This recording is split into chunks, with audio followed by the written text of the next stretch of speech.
Hello, I'm Andrew Sharman. This talk is about cognitive bias, tossing coins, and a little old man called Kahneman. Daniel Kahneman, in fact. Perhaps you recognize the name.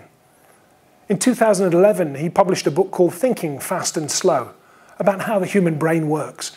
It's a fascinating read, and several years later it's still at the top of the reading charts. But I appreciate Kahneman's work from much earlier. Back in 1974, a seminal year for health and safety, wasn't it? Kahneman and his research partner Amos Tversky got together to research into how the human brains process statistical data. As an aside to that research, what they found was that the brain is capable of making little shortcuts to arrive at reasonable decisions with just a limited amount of information. Kahneman and Tversky called these little shortcuts heuristics, and they're the little rules of thumb that help our brains process information quickly to make a decision when overloaded with data and other things to do. They can be quite helpful, as we'll see. Let's explore 3 different heuristics today. So the first heuristic is the availability heuristic. This mental shortcut allows us to make a decision based on information that we can recall quickly from recent times.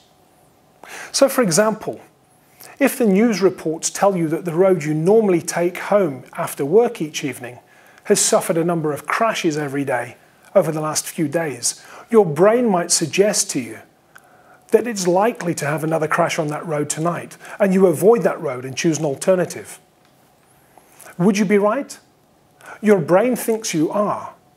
You may take that alternative road, but is your chance of being involved in an accident higher or lower?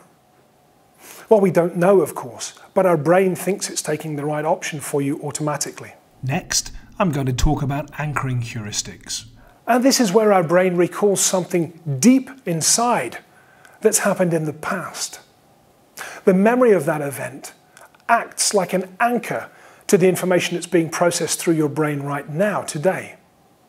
So for example, let's say that a manager in your organization was involved in a significant fall from height accident in years gone by. As a result of that, when she's walking around the site and sees work at height ongoing now, she may feel particularly sensitive towards that work and have a higher sense of awareness about the risks involved in working at height. That may be great for improving safety on those jobs. But the sensitivity may be negative and cause a reluctance in her to engage and a nervousness, which may result in her pulling back from building more safety into your programs or stepping forward and pushing too hard. So the third heuristic is the representativeness heuristic. It's about the predictive probability of things happening based on the proportions of items in play. It might sound a little complicated, but let me explain. Imagine that I take a jar of candies and I tell you that in the jar there are 2 colors of candy, some red, some blue. I want you to guess which color is going to come out next from the jar. What data would you want to ask me before you make your decision? Right, the proportion of blue to red candies. So if I tell you that 75% of the candies in the jar are blue, what will your guess be? Yeah, more than likely blue. And the chances may be that you're correct. This proportion is known as the base rate, and it's important for us when we think about safety. Let's say in the workplace you've had a number of forklift truck accidents recently. The base rate is then high.